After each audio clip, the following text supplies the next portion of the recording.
개인적인 경험을 가지고 말씀을 시작하겠습니다. 거의 20년 가까이 대학에서 선생으로 아이들을 가르치는 일을 하다 보니 제가 제일 싫어하는 답안지가 몇 개가 있습니다. 제가 일반 대학에서 가르칠 때는 제가 믿음에 있는 사람도 아니까, 신앙인 줄 아니까 이런 답안지가 있습니다. 교수님 죄송해요, 공부 못했어요. 그러고 주기도문을 써놓습니다. 전 신학대학에 가면 좀 다를 줄 알았어요. 신학대학에 가서 가르치다 보니 대학원생인데도 교수님 교회 행사가 너무 많아서 공부를 못했어요. 그리고 신앙 고백을 쓰거든지 사도신경을 써놓습니다. 주기도문과 사도신경 차이입니다. 똑같습니다.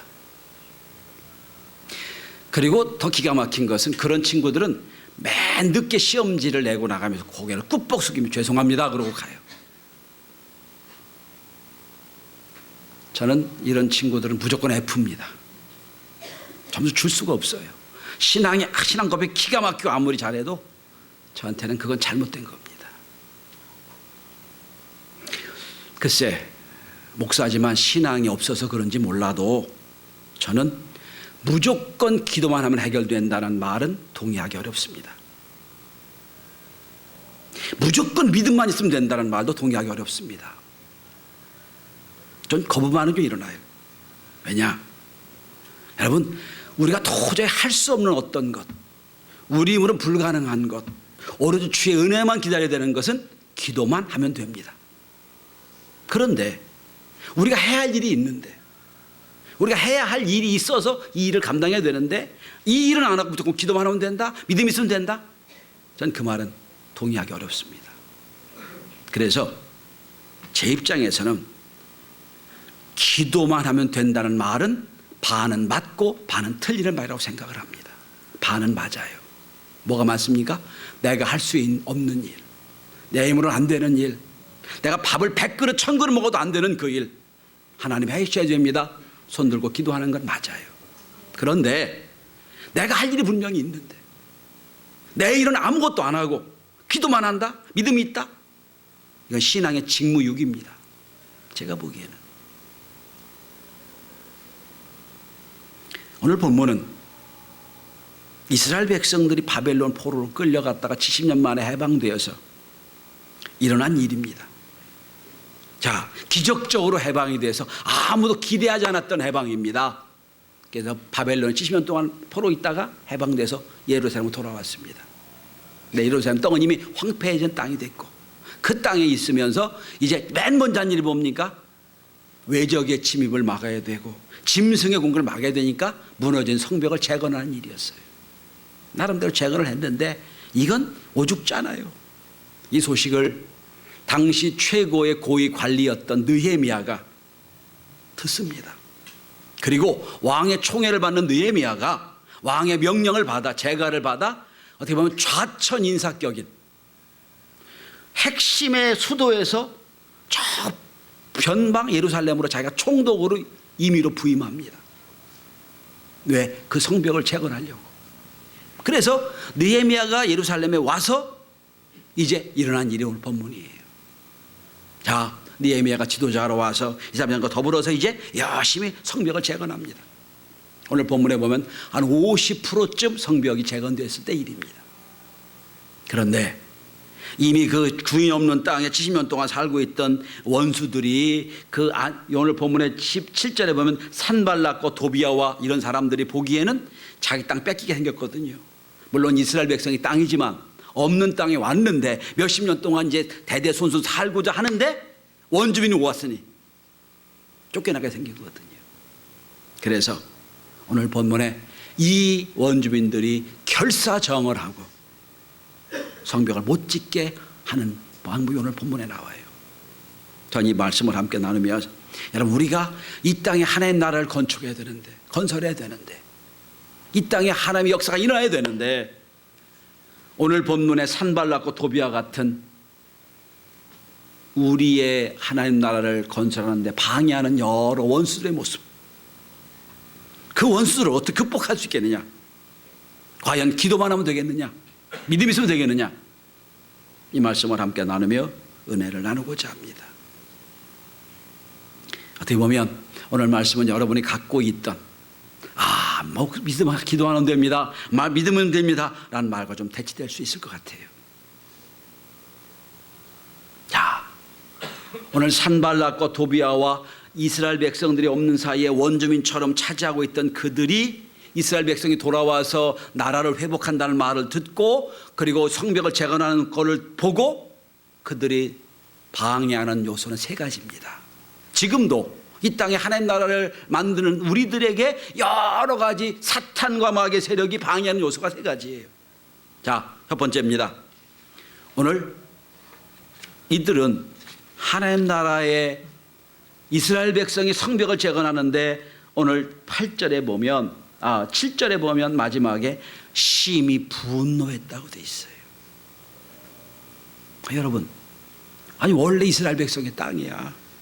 주인이 와서 땅을 개간하고 성벽을 짓고 살겠다는데 자기들이 자기 땅도 아닌데 분노했다는 거예요. 여러분, 심히 분노합니다. 여러분, 우리가 은혜 받을 때 제일 분노하는 게 누군 줄 아세요? 사탄 마귀예요.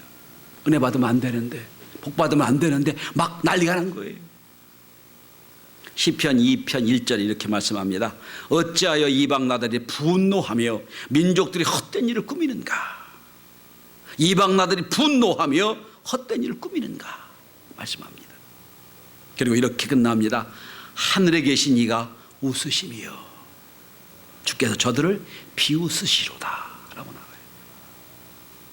여러분, 우리가 영적 전쟁을 기억하셔야 됩니다. 지금 우리는 하나님 믿는 우리와 믿지 않은 사탄과 영적 전쟁을 하고 있는 거예요. 오늘도 이 자리에 여러분 나오신 건 영적 전쟁에서 승리 때문에 나온 거예요. 여러분, 교회 안 나올 이유가 여러 개 있었지요. 핑계가 많았지요. 그걸 다 지치고 나왔잖아요. 여러분, 승리하신 거예요. 옆 사람을 보시고 눈 크게 뜨고 인사합니다. 승리하셨습니다. 승리하신 거라니까요, 여러분. 여러분, 안 나올 이유도 많았어요. 못 나올 이유도 많았는데 닭불이 치고 왔잖아요. 특별히 앞에 있는 슬기 씨 환영합니다. 감사합니다. 자, 첫째는 분노해요. 세상이 분노합니다. 둘째, 조롱해요. 여러분, 3절을 보시면 이스라엘 백성들이 이제 느헤미야와 더불어서 성벽을 막 50%쯤 쌓았단 말이에요. 이제 그걸 보고 조롱하기 시작하는데 뭐라고 조롱하는 줄 아세요? 저 성벽은 여우가 올라가도 무너질 거다. 여우가 여러분 재빠른 가벼운 짐승이죠. 그 여우가 올라가 밟아도 무너질 거다. 저렇게 해서는 안 된다. 여러분, 조롱합니다. 비아냥거립니다. 여러분, 다윗과 골리앗이 전쟁을 합니다. 골리앗이 큰 능치로 이스라엘 백성 앞에서 막 3일 동안 내내 뭐 하는 줄 아세요? 조롱하는 거예요. 너희는 하나님이 누구냐? 나와라! 조롱합니다. 지금 한국, 우리나라의 중고등학교에 예수 믿는 아이들이 5%도 안 됩니다. 그러면 학교에서 25명 정원의 그 반에서 믿는 애가 1명, 2명도 안 돼요. 이들이 여러분 주일날 교회 간다 그러면 조롱당해요. 너 아직도 예수 믿냐 그런단 말이에요. 여러분. 우리 시대예요. 우리 때는 어떻게 했어요, 여러분? 예수 믿는 사람이 거의 대반이었어요. 뭐 지금쯤 가을쯤 되면 뭐예요? 문학의 밤 했잖아요. 거기 몰려가는 게 문화였거든요. 지금 절대로 그렇지 않아요. 저는 식당에서 밥을 먹으면 식사 기도를 오래 합니다. 보라고. 나 믿는 사람이라고. 근데 나는 계속 기도하고 그래도 적어도 여기 10% 이상 예수 믿는 사람일 텐데 라고 보면 하나도 기도하는 사람 없어요. 기도하는 몇 명이 하나 있어요. 남자 하나, 여자 서너 명. 신방대원들 기도합니다. 그 밖에 기도하는 사람 없어요. 오늘 우리 시대가 여러분 조롱당하고 있어요. 예수님도 조롱당했잖아요, 여러분. 십자가에서. 네가 하나님 아들이냐? 내려와라. 왜 너는 구원 못하느냐? 조롱당했습니다. 자, 그 다음에 세 번째, 이스라엘 백성을 무너뜨리려고 전략을 세웁니다. 나쁜 전략을 세워요. 이 오늘 산발랏과 그 일당들이 산발랏 전략회의를 열립니다. 야, 그리고 우리 저 이스라엘 백성들이 저 연약한 백성들이니까 저들이 원하지 않는 방법으로 원하지 않는 땅, 원하지 않는 때에 기습해서 무너뜨리자. 나쁜 전략을 세워. 이걸 성경은 괴계라고 그럽니다. 사탄의 괴계. 나쁜 전략을 얘기합니다. 전략을 세워요. 자, 그래서 뭐라고 되어 있습니까? 여러분 8절에 보면 또 10절도 뭐 나오죠. 괴계를 세워요. 여러분 기습 전략이 뭐예요? 원하지 않는 방법으로, 원하지 않는 때, 원하지 않는 것으로 하는 거예요. 기습 전략을 지금 계획하고 있는 거예요. 여러분 사탄은 여러분 우리를 어떻게든지 어떤 방법이든 무너뜨리려고 지금도 기습하고 있어요. 지금도 편의 방법을 다 써요. 자, 이렇게 외부적으로는 막 지금 산발랏과 그 일당들이 이스라엘 백성을 어렵게 만들어요. 외부적인 적도 그럴 수 있어요. 그런데 더 문제는 내부의 문제가 생겼어요. 이스라엘 백성이 느헤미야와 더불어 열심히 공동체를 만들어서 이제 성벽을 재건하는데 짓다가 어려움을 당하고 있습니다. 그게 오늘 보면 10절에 나옵니다. 10절에 보면 내부적으로 이스라엘 백성들 스스로도 어려워지고 절망하고 있어요. 엎친 데 접친 격으로 설상가상이라고 그러죠. 내부적으로도 단결해도 안 될 판인데 내부적 이스라엘 백성들 사이에도 이상한 조류가 흐릅니다. 첫 번째 10절 보십시오. 나르는 자 힘이 다 빠졌으니. 무슨 얘기입니까? 힘을 잃어버렸어요. 야, 앞으로 저 50% 저 이제 거의 절반 했는데 앞으로 저 50% 어떻게 올려? 어떻게 만들어내? 힘이 빠졌어요. 여러분 우리가 주일할 때도 마찬가지예요. 여러분 이제 1월 첫 주에 예배를 드리고 으쌰으쌰합니다. 은혜 받아가지고 야 열심히 주일을 해보자.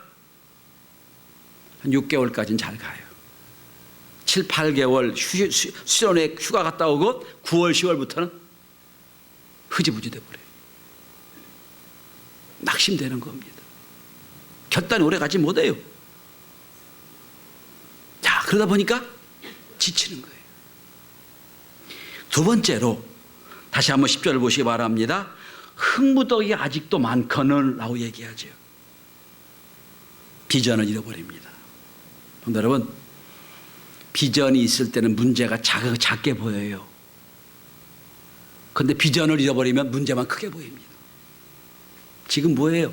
성벽을 져야 될 거 아니에요. 만들어야 될 거 아니에요. 성벽 짓는 비전을 잃어버리고 낙심하다 보니까 뭐만 커져요? 할 일만 커지는 거예요. 흙무더기가 아직도 많은데 우리가 어떡할 거냐?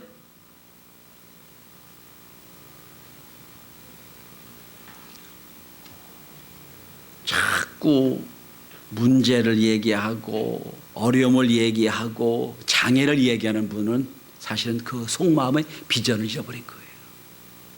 비전이 있으면 절대로 그게 방해가 되질 않아요. 그리고 세 번째, 자, 힘도 빠졌죠. 비전도 잃어버렸죠. 그러다 보니까 확신도 믿음도 잃어버렸어요. 맨 마지막 10절 마지막입니다. 뭐라고 얘기합니까? 우리가 성을 건축하지 못하리라. 스스로 좌절해요. 우리 못할 거다. 우리 안 된다. 외부적으로도 막 지금 조롱하고 분노하고 지금 기습해서 멸망하고 있는 이때에 내부적으로도 문제가 생겼어요. 막 절망합니다.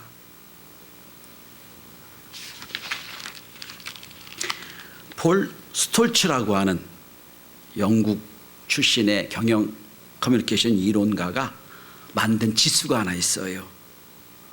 역경지수. 역경지수는 물론 뭐 지적인 지능도 있고 뭐 활동력도 다 있지만 가만히 보면 맨 마지막은 그 사람의 성공 여하는 역경을 어떻게 견디느냐의 문제였다는 거예요.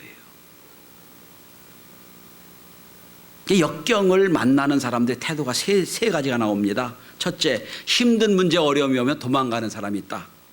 쿼터, 그만두는 사람, 그치는 사람. 이게 내 문제 아니냐고 도망가는 사람.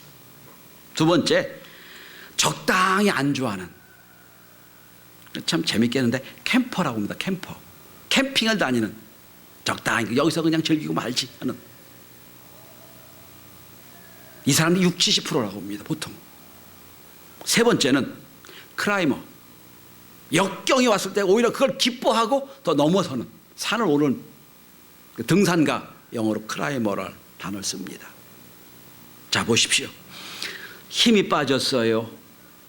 비전도 잃어버렸어요. 우린 절망이라고 합니다. 역경질 수가 없는 사람들이에요. 못한다는 거예요, 결론은. 자, 보십시오. 우리 외부적으로도 문제가 생겨 저기 쳐들어오죠. 내부적으로도 어려움을 당하고 있죠. 이 어려운 문제, 저는 오늘 우리 시대에 기독교가 안고 있는, 우리가 안고 있는 문제라고 생각을 합니다. 어떻게 극복할 수 있냐는 거예요, 여러분. 믿으면 됩니다. 기도하면 됩니다. 반은 맞고 반은 틀려요. 어떻게 하면 이 문제 극복할 수 있었습니까? 그리고 어떻게 50일도 되기 전에, 정확한 학자에 따라 다릅니다만 51일부터 60일 사이에 성벽을 다 재건해 놓습니다. 그 비결이 뭘까요? 오늘 이제 2019년도 2개월 좀 더 남은 이 시대에 이제 좀 우리가 할 수 없다, 우린 어렵다, 우리 안 된다라고 하는 이쯤 돼서, 비전을 잃어버리고 장애가 문제만 크게 보이는 이때쯤에서 어떻게 하면 극복해서 이룰 수 있을까요? 첫째, 기도하였습니다. 오늘 본문에 4절을 보시고 9절을 보십시오. 특별히 오늘 9절을 보십시다.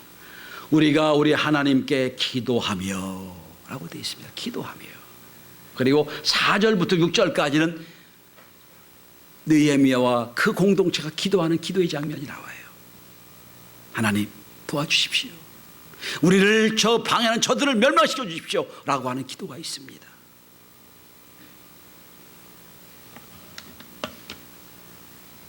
저는 기도가 뭐냐고 저한테 정의를 내리면 여러 정의 중에 이런 정의를 내리고 싶어요. 기도는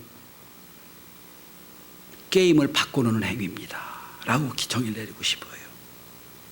하버드 대학 교수인 피터 피스크 박사가 거의 10여 년 이상 경영계에서는 아주 중요한 주제처럼 얘기되고 있는 단어를 책으로 썼습니다. 게임 체인저.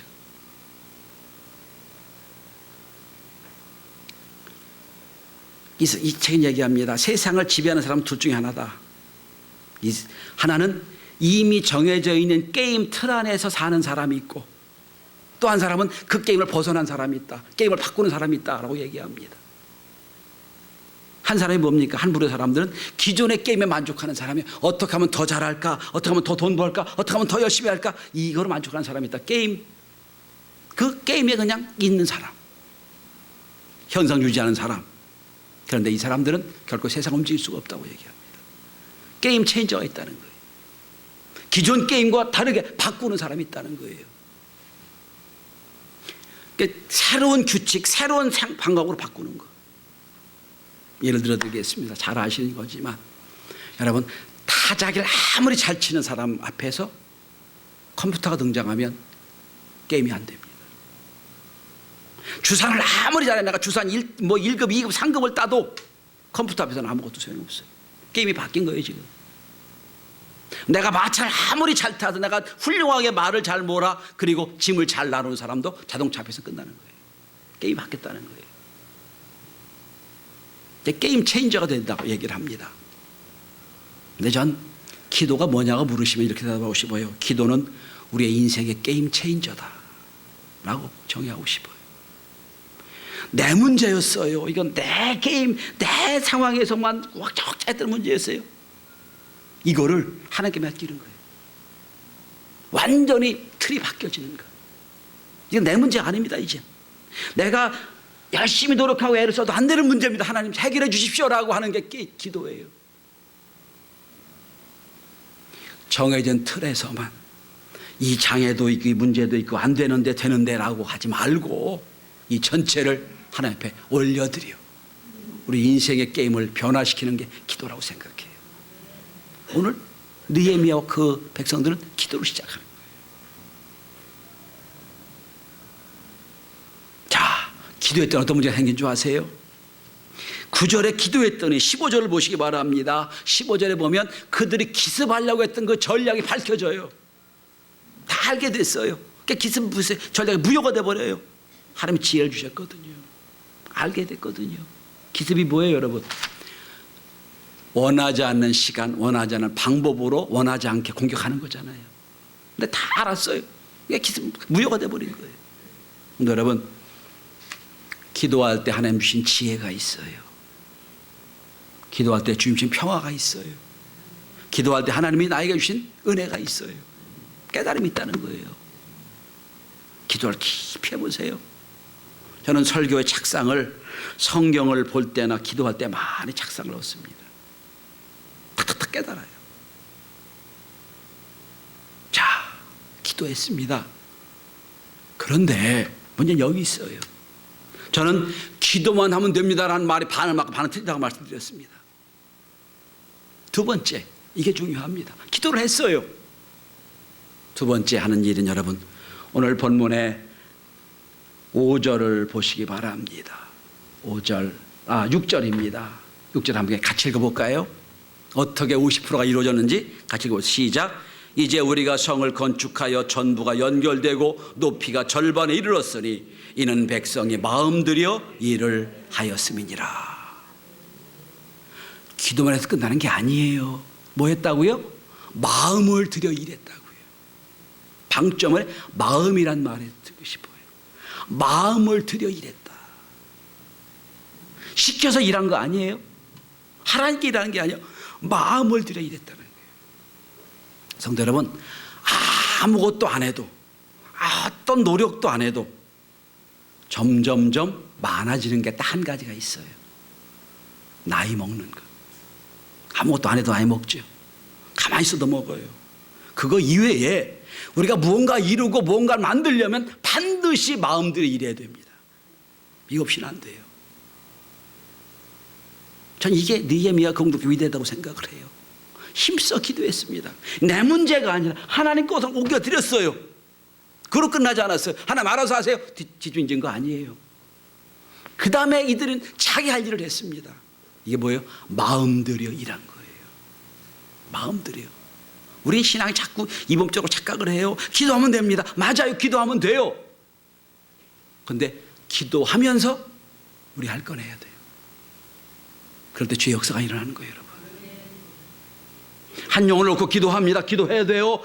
근데 중요한 게 뭡니까? 기도했으면 그 다음에 가서 예수 전환해야 돼요, 여러분. 도전해야 된다는 거예요. 이거 없이는 아무것도 안 되는 거예요. 여러분, 우린 이미 많은 경험을 했습니다. 작은 것, 조금이라도 성취되는 것, 이게 노력 없이 되는 게 있습니까? 하나도 없어요, 여러분. 하다못해 저는 늘 가끔 금요일 날 저녁에 14단지 넘어서 9단지 넘어갈 때 도전을 받아요. 금요일 저녁만 되면요, 줄이 얼마나 서 있는지 몰라요. 쫙 줄 서 있어요. 뭐 때문에? 로또 타. 여러분, 로또 살려고도 줄 서고 노력하고 있어요, 여러분.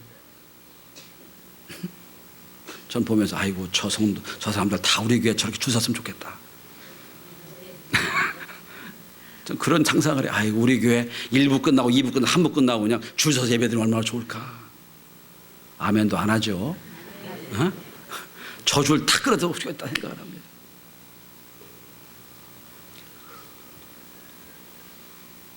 대개 고등학교를 졸업하고 그냥 신학대학을 나오고 신학대학은 곧바로 올라가는 친구들이 있어요. 그냥 어떻게 보면 그냥 고속으로 그냥 목사 안수 받는 친구들이 있어요.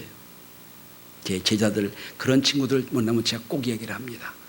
대학원을 빨리 가지 말고 목사 빨리 되지 말고 세상 경험을 2, 3년 가서 해봐라. 사회가 얼마나 치열한지, 얼마나 성도들이 돈 벌기 어려운지 좀 가서 봐라. 그런 얘기를 합니다. 왜 그런 줄 아세요? 세상은 마음을 들여 힘을 들이지 않고 되는 게 하나도 없기 때문이에요. 하물며 하나님이라는 사람들이 주의를 한다는 사람은 마음을 안 들인다면 주 앞에 잘못된 겁니다.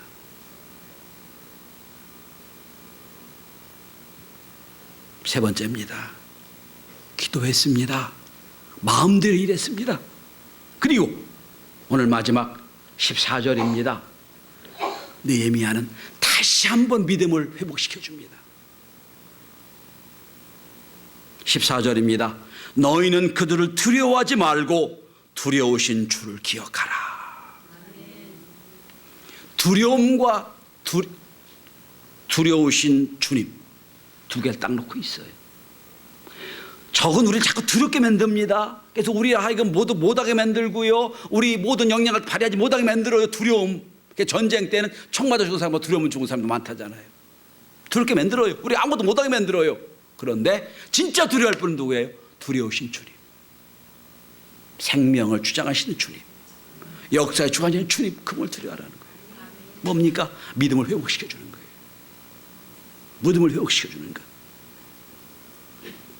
성도 여러분, 자꾸 우리 앞에 있는 문제가 크게 보일 때 그런 효과를 우물 효과라고 합니다. 우물 효과. 우물 속에 들어가 있으면 우물 크기밖에는 하늘이 안 보여요. 문제밖에 안 보인다는 거예요. 나오면 그건 아무것도 아닌 걸 보게 됩니다. 골리앗 앞에 선 다윗이, 사람들은 그 거구의 3m 가까운 골리앗의 그 큰 덩치와 갖고 있는 옷 입은 갑옷과 갖고 있는 창, 큰 소리내는 조롱하는 말에 기가 죽었어요. 두려워했습니다. 왕도 다 도망가 버렸어요. 군인도 다 도망가 버렸어요. 두려움 때문에 아무것도 하지 못할 때, 진정으로 두려워할 사람은 두려워하는 다윗 딱 나섭니다. 그리고 이렇게 말합니다. 내가 조롱하는 하나님 이름으로 내게 나온다. 이게 믿음이에요.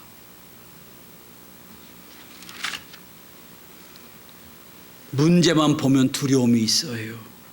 그런데 네가 아무리 크고 아무리 강해도 하나님 앞에서는 아무것도 아님을 깨닫는 것, 이 믿음이에요.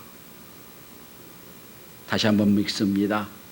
너희는 그들을 두려워하지 말고 지극히 크시고 두려우신 주를 기억하고 너희 형제와 자녀와 아내와 집을 위해 싸우라 하였느니라. 똑같은 말씀 여러분에게 드리고 싶습니다. 세상을 두려워하지 말고, 문제를 두려워하지 말고 지극히 크시고 두려우신 주님을 기억하고 형제와 자녀와 아내와 집을 위해 싸우라. 하나님, 여러분에게 지혜 주시고 능력 주시고 은혜 주셔서 우리에게 주어진 이 사명 잘 감당해서 영광 돌리는 저와 여러분이 될 수 있기를 바랍니다. 기도합니다.